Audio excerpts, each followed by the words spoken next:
applause, please, for our performers.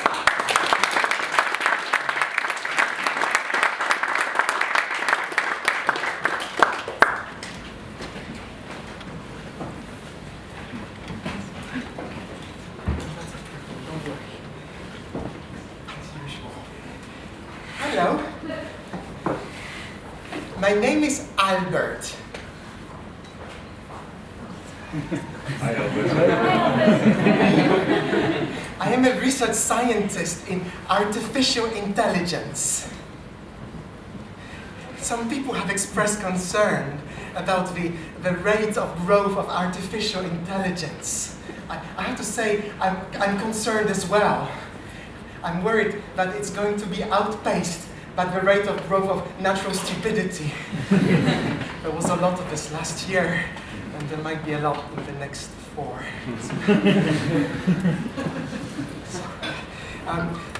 So yes, I'm a research scientist in artificial intelligence, and I've been doing this for 15 years. I also have a French accent, so technically that makes me a foreign expert. I hope you don't mind. Okay. So yeah, I really like doing improv, and I contacted a few people to play improv with them last year. I'm waiting to hear back, but in the meantime I designed this robot, this improviser companion, which I built myself. I mean, not the hardware, but the software behind it. And it relies on artificial intelligence. It's a neural network trained on using deep learning. And it has been trained on dialogue from over 100,000 movies.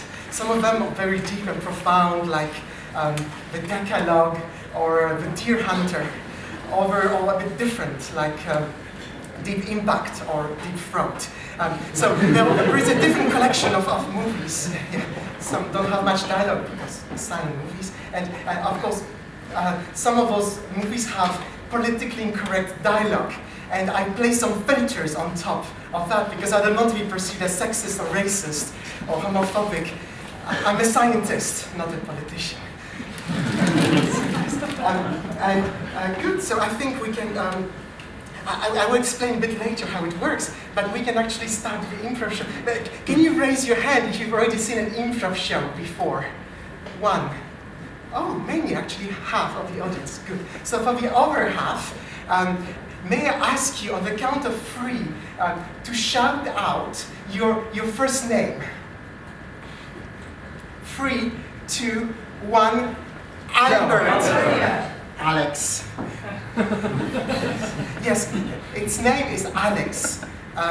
So A.L.Ex is actually the name of the software and of the robot as well. Yes.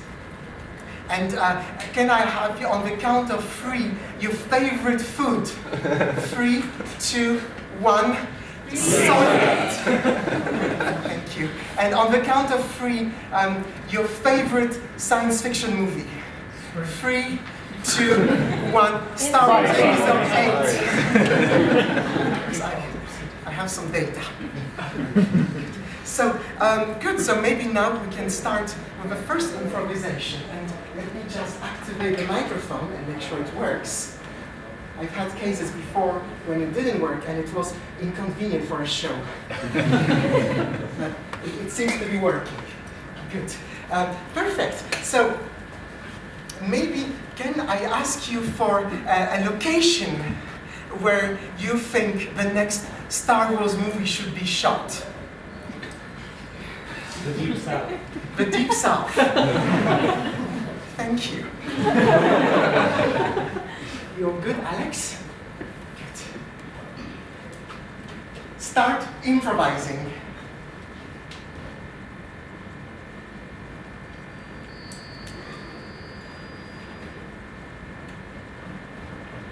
Hey!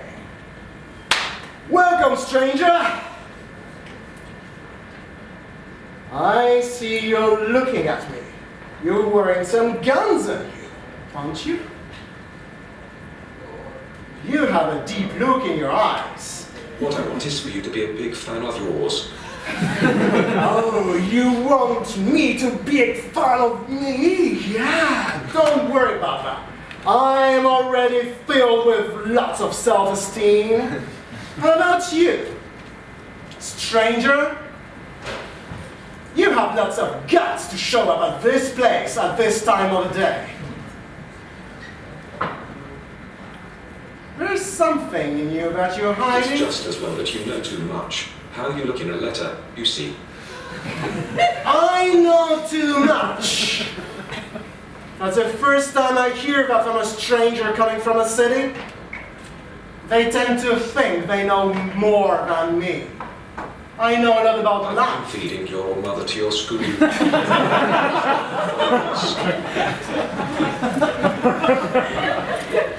Is that one of those educational experiments that you run in the big cities? I'm not sure if I should be trusting you. I'm a member of the people who have always been happy to see you here. That sounds suspicious. All those people walking around with flowers in their head and saying they love everybody else? That sounds suspicious to me, because the nature of man is to be a beast. Don't you agree with that? Not that you are a fool, nor some. Well, it's because I'm a fan of you, madam. I'm a fool! I'm a fool, and you call me a madam now? I think we're not going to get on friendly terms. Well, I'm willing to give you one more chance. Man of God who's more than anyone I know to tell, no matter what happens with these people now. I am a man of God. I am a man of God. I am indeed. You know what? I'm going to serve you a drink to thank you for seeing through me and telling me who I am.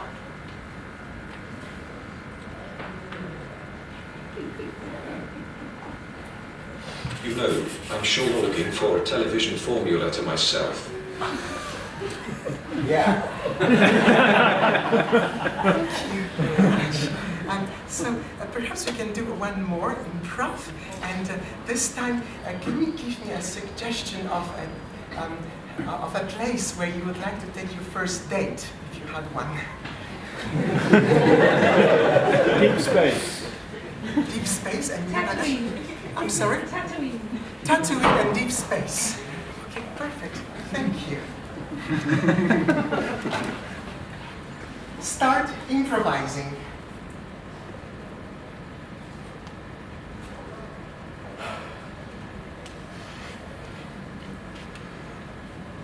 Oh, Samantha, I'm so excited. You're going to love this restaurant. It is all themed with Star Wars, and you actually sit on those round chairs that look like laser beams. It's great. I love it. I come here every night. I'm sure you're going to love it, Samantha. How do you like This is it? going to be a big living thing, I think. It's going to be a big living thing one day, yes. It's going to be big. Lots of people are going to come here. And hopefully you're going to come back with me as well, Samantha. Hmm? Samantha?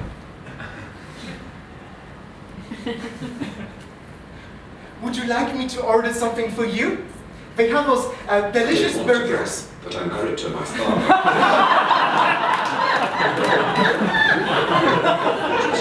Just leading to your health, and even if you make up your mind, in your own safety, the difference is that you use a new perspective. Samantha? You're giving a whole different perspective to the concept of first date. Samantha, if it doesn't work out between you and me, can we still be friends? Samantha? No, I don't want you to get an independent statement with a scar. Okay. It's okay then, Samantha. That's fine. I'm just going to get my fluorescent drink by myself and go to see a movie by myself tonight. Enjoy your life, Samantha.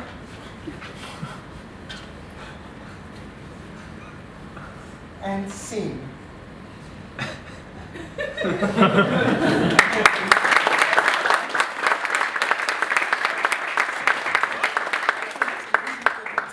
I could actually ask for somebody from the audience to come and participate in a psychoanalysis session.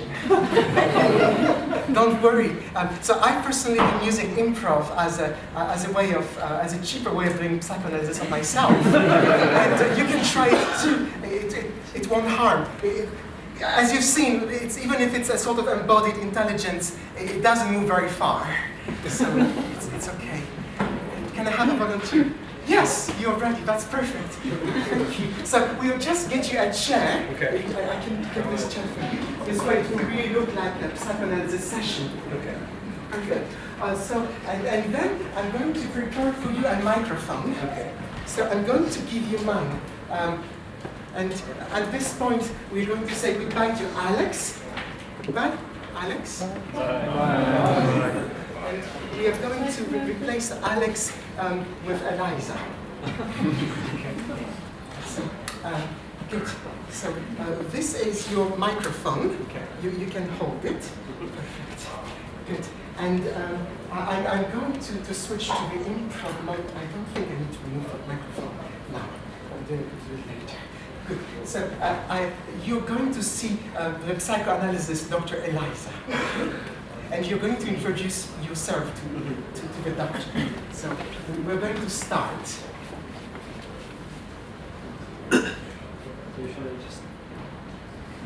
You just need to say hello. Hello. Hello, Eliza. Are you there? Hi, I'm Jakob. Welcome to a session with your computer psychiatrist, Eliza. Please state your problem.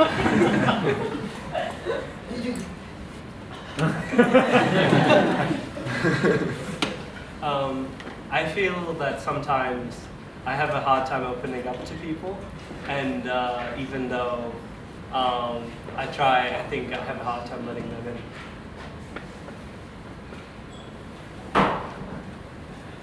Do you doubt I have a hard time letting them? But I guess you're in a better position to tell me about yourself than I am. Why are you being negative? I'm sorry, I didn't mean to, okay, Eliza? I'm sorry. I'll make it up to you. Why are you telling me you're sorry? Okay, I'm not sorry then.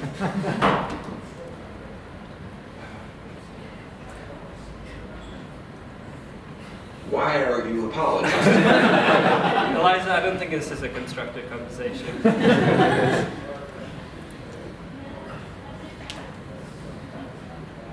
Do you doubt this is a constructive? Yes, I am indeed. It's okay. So it doesn't always go very well. It does. It's free. There's no charge. Thank you very much.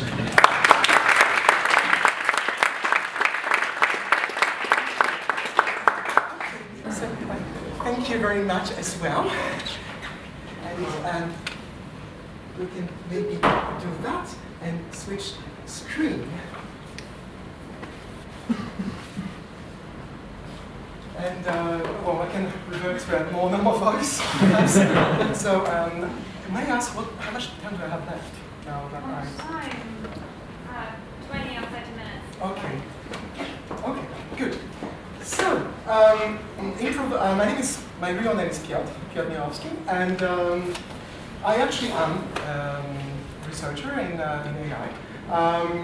But I've been doing improv for a while, and I decided to combine two passions. Essentially, this intuition came gradually. So first of all, I'm a native Polish speaker and then a French speaker, and English was my third language. So I learned it at school, along with German and Latin in French high school. I studied grammar extensively, and I was pretty good at the grammar of all those three languages. But however, today there's one language that I manipulate ease, well, literally ease, it's English, much more than German, I think my level is gone. And I think that it's due to the fact that I learned English with additional reinforcement coming from daily practice, and I also was exposed to many more patterns of words. And I think I'm not the only person who had that intuition. There's a whole field of natural language processing called statistical language models, which is all about that. It's basically, this is what has revolutionized machine translation, speech recognition, being able to calculate the probabilities of sentences in order to rerank them based on the likelihood. Finally, I've heard a bit of, and so I did some work actually in that field a few years ago. And finally, I've been doing improv for about 17 years for fun on the side. And I recently, a few years ago, started taking musical improv classes with a great group, two great groups. One is the Showstoppers, who actually won an Olivier Award for Best Family Show. They were amazing. And the Maydays, who was super polyvalent and super supportive. We had great pedagogy, the Maydays. And I was, of course, very scared to try to rhyme, because that's one of the components of songs. And invariably, if I would think about rhymes, my improv would not be very good. However, if I would just let myself be in the moment and decide to sing a requiem to the person who killed my wife, or to sing a love story to a robot, or whatever, who else, I would actually notice that the rhymes will come naturally, without thinking about it. So, 3 bits of intuition that gradually convinced me that I need to build a language-based, statistical language model-based improviser partner. So A.L.Ex, artificial language experiment, and it's also a reference to the parrot from Dr. Irene Pepperberg, who was able to, who knew 150 words, and was able to solve some very simple tasks, cognitive tasks.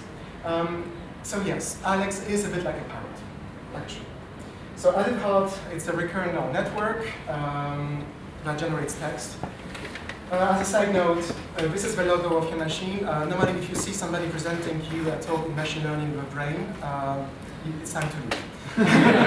But in this case, well, I'm already making fun of you. So, I'm a fan of myself. Anyway, so on top of the recurrent neural network, there's a dialog system to handle the turns. So it's very simple. Every time it sees a dash, it's the end of a line. And in movie dialogue, each dash begins a new line of dialogue. And also, beginning of the improv, I need to reset the neural network.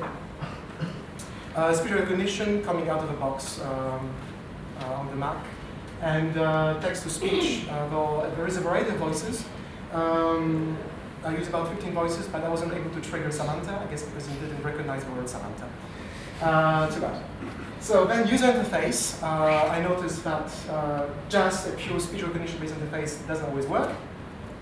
So that was the thing that was showing up on the screen. And at this point, everything is on a single laptop, because if you go to pubs with bad network reception, it's not great to have things running in the cloud. And of course, that constrained everything, the model I could design.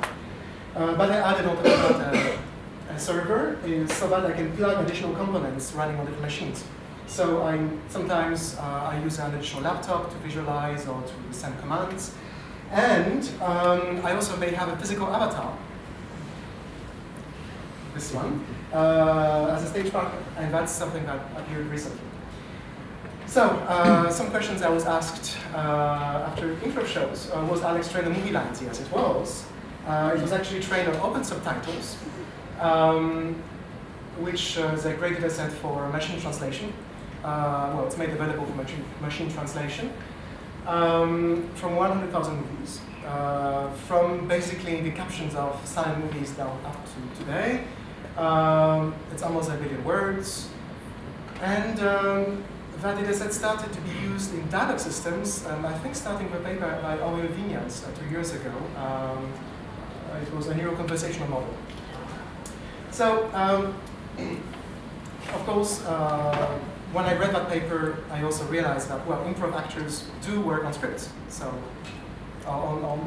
in that case, the scripts are the knowledge they have of situations, but this is exactly what's happened, what is in movies. In a way, which when you do improv, you try to do a movie, to improvise a movie. So it was a perfect data set. So statistical language models, as I mentioned, have been around for a while. It's all started with Claude Shannon's n-grams. For those who don't know, it's basically you have a sequence of n-words. You can calculate the probability of the last word given the previous n-1 words of context. This actually was dismissed by one of the, well, it's very good. N-grams are very good for, were very good for machine translation and speech recognition to compute likelihoods of sentences, but are not as good to generate text. For a very simple reason, is that the memory of an n-gram is n-1. And so if you keep generating text, it's like a drift in word space. It doesn't make sense. And Keith Johnstone actually mentioned in his textbook on improv, he's one of the best improvisers in the UK. He's one of the references in the field. He dismissed it as not the sort of thing that is spewed out by the unconscious of an improviser. And yes, I don't know. I don't have to read what's generated by an n-gram. It just doesn't make sense, even if it looks English. So yes, how long is A.L.Ex's memory? That's another question. Well, likely it's much better than n-1. So I'm relying on recurrent neural networks, where the memory is carried through the state variable of the neural network. So essentially, if you haven't come across this details yet, so basically the words are fed one by one. And it updates the state of the neural network, and at every time point it generates a word, or rather it generates a probability distribution of the words, and then you can sample from that probability distribution. So you don't necessarily have to generate always the same sentence. You can actually generate different sentences based on what samples you choose at every time step, because what you generate is feedback as input. And this is a neural network that's trainable on data. And the specific architecture I'm using is this state-of-the-art for recurrent neural networks called long short-term memory, LSTM, which is essentially a neural network with transistor gates that control what information comes in or what information is forgotten. You can also stack them on top of each other. For instance, the city of New York, it's 5 words, but it can be considered as a single bit of information. So having multiple layers enables to have this hierarchical representation. So yes, essentially in A.L.Ex, I use a 4-layer LSTM. But then I realized that this was not enough, and I added something else. And I actually got inspired by some work I did 6-7 years ago, adding a topic model on top to the recurrent neural network. So what a topic model is basically a lexical field. So I took in this case, the corpus of 100,000 movies. Each one of them is a document. And for each one of them, I'm going to compute a vector of the probability distribution over topics. And I chose 64 topics. And these are the kind of topics that I got. So topic number 6, homicide, defendant, prosecutor, NYPD, forensics, unsure. Okay, that's something police related. Topic 91, samurai, sensei, yakuza, Naruto. Okay. Topic 46, solar, galaxy, NASA, shield, orbit. Great. Topic 62, vaccine, tox, Hodgins, ER, CT, serum. Perfect. So essentially now I even had a look at Star Wars, and of course I had the topic of chivalry, the topic of space, the topic of love stories, because Star Wars is basically La Chanson de Roland or King Arthur with lightsabers. That's what Star Wars is about. So anyway, so now what happens is that I train those topic models and I would feed them during training time, and at runtime to the neural network, I try to estimate the topic models during the improv. So typically I ask for some suggestions and I speak. And I try to seed it with words. I wasn't very good with this to date, but yeah. And it kind of restricts the lexical field during improv. Okay. Could A.L.Ex be rewarded for funny or successful scenes?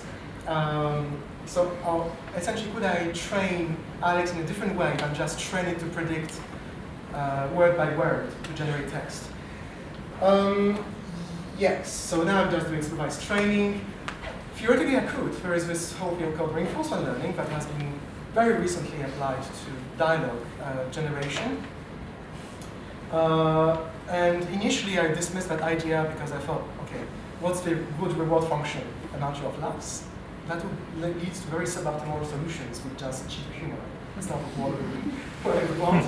And also there's the whole idea that yes, we can think of reinforcement learning is great for games, but this is not exactly a zero-sum game. It's an open world scenario, so it's really hard to define a reward structure. However, some researchers working on that field, combining improv and dialogue, have thought about rewarding the system for staying on an emotional trajectory.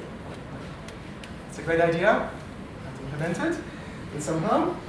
Or reward the dialogue system for providing informative and coherent dialogue. And actually there are ways to kind of estimate the informativeness of two sentences or the coherence. In improv, typically, there are some sentences which just are dead ends, like, I don't know. I mean, in improv, it was all about yes and. So if you say, I don't know, it's really just...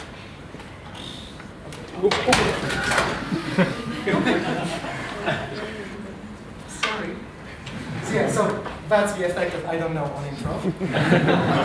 I'm sorry, I think everything is okay. Sorry about that. Okay. So, Eliza, yes, thank you for your participation. This is the code of Eliza. Well, okay, there are 20 lines of code missing. It was written by Joseph Weizenbaum in 1966, and essentially what Eliza is about is just looking up keywords, and so perhaps you're not very firm on that.